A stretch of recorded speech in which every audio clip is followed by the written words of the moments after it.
he will go to the next topic,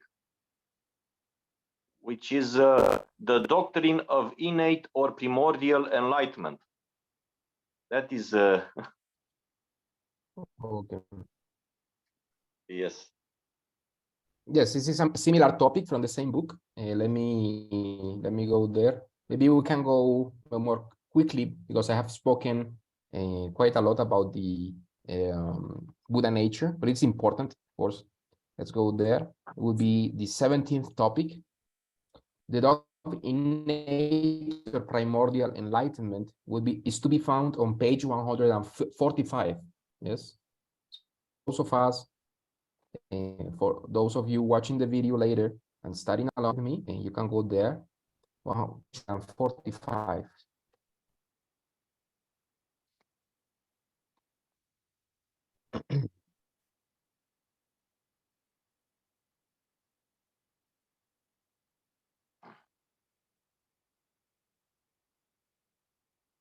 You know, these doctrines may sound difficult at first hearing, but when you listen to Kosho's explanations, and if you go to the actual book and you read it, you will see there are enough simple explanations that will make you easy to understand.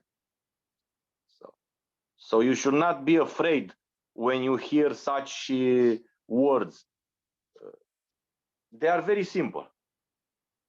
Yes, actually, Yosho Sensei has a great skill to summarize things and to explain in easier like examples. Yeah, so I invite all of those who aspire to take this exam to read the whole books, you see, because they're explaining in very easy terms. And of course, they have the support of quoting of the Shastras and the Sutras, which are actually the essence of the books, because Yosho Sensei constantly quotes the Sutras and Shastras and try to explain them in very easy to understand words. There are many chapters in this book, Simple Teachings on Emptiness and Buddha Nature, and after each chapter you will find a collection of passages proving what I already explained in that chapter, which itself contains other passages. Yes, I would call that this book, especially this book, is like a small, let's call it like a small library. Yes, because it has many passages. I think it must be like 200 passages. Yes, yes, there are many. I think there are many from various sutras and masters. Many. Yes. So all right. So I will now quote the Mahaparinirvana Sutra, just a small passage explaining that actually this Buddha nature has always been there. Yes. Of course, it's difficult to accept this because we believe we are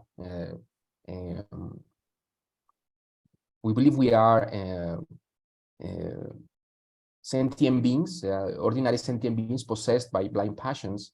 But actually, according to the Buddha Dharma, we are actually Buddhas inside. You see, so here we see it is not the case that the inherent nature of nirvana did not primordially exist but now exists. Regardless of whether there are Buddhas or not, its intrinsic nature and attributes are permanently present. These are the words of Shakyamuni Buddha in the Mahaparinirvana Sutra.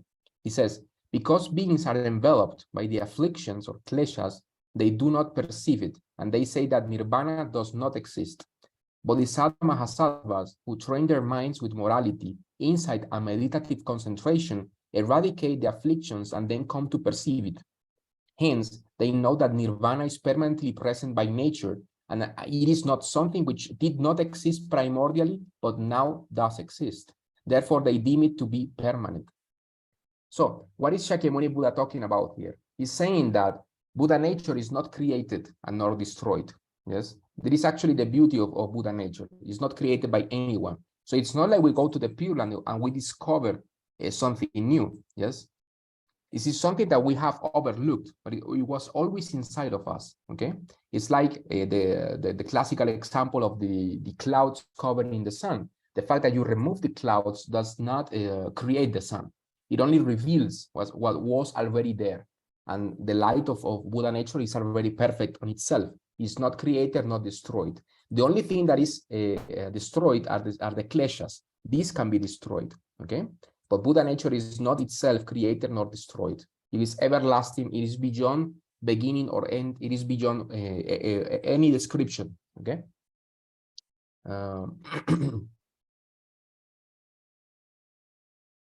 We see also in the sutras, nirvana is the inexhaustible. The inexhaustible is Buddha nature. Buddha nature is unchanging. The unchanging is highest perfect enlightenment.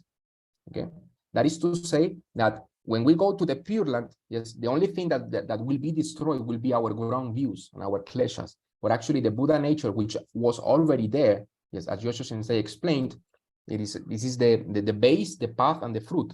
Yes, if there wasn't the base, the Buddha nature, we wouldn't have the fruits. Okay, so it's very important for us to understand that we couldn't get enlightenment if we don't have the resources, yes, or the raw materials to become enlightened.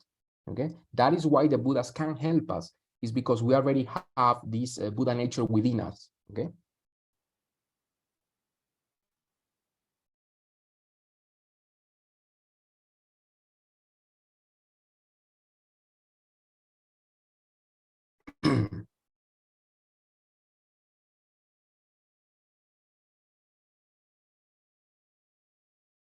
And it's also, of course, as Jodo Sensei mentions here in the book, that many people take this teaching of primordial enlightenment and they say, since we are primordially enlightened, we don't need to practice the Dharma. Yes, there are many of these such false interpretations, especially in Dzogchen and Zen. Yes, and these masters of these traditions always warn disciples not to get too excited with this. Yes, because for people who are not enlightened to hear these exalted teachings and they say, oh, right, so I don't need to practice the Dharma.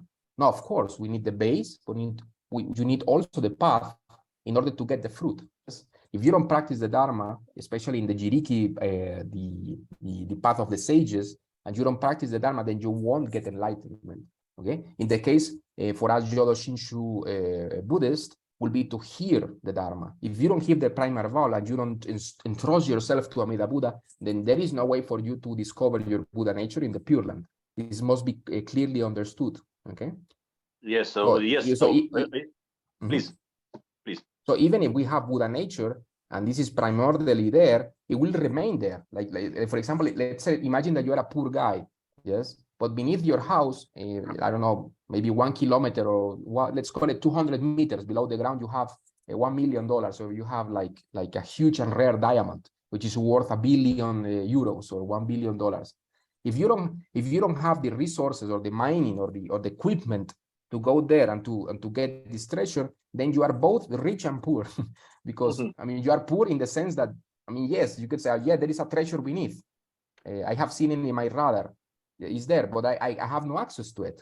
Okay, so in this way, we could say that we have Buddha nature, but we need the resources of a method to access it. Yes, we have basically 2 ways to get it: to the Jiriki methods or to the Tariki. That is the Jiriki with the self-power or the other power of Amida Buddha. In our case, since we cannot practice the Buddha Dharma according to the self-power method, then we go to the power of Amida Buddha and we let him take us to the Pure Land where he will know what to do. Yes, Amida Buddha, as Jodo Sensei always puts in his example, is like a good mechanical engineer. Yes, okay, a good mechanic. If you don't know how to fix your car, maybe John or Michael or Juan will know how to do it. You see? So we do this all the time in samsara. We don't know how to make many things. I don't know. If a virus goes into my computer, I won't improvise. I will just take it to the tech guy, to the IT guy. And he will know what to do, and he will fix my computer. In our case, we have the problem of samsara and the problem of not knowing how to become a Buddha. So we take our Buddha nature to Amida Buddha and say, hey, Amida Buddha, help me fix this problem. And Amida Buddha will deliver. He will fix our problem if we only follow the instructions of the primal vow. It's as simple as that, as Jodo Sensei explains. So guys, if you want to add something to the topic that Kosho explained about the doctrine of innate or primordial enlightenment, I think Miyokaku, please.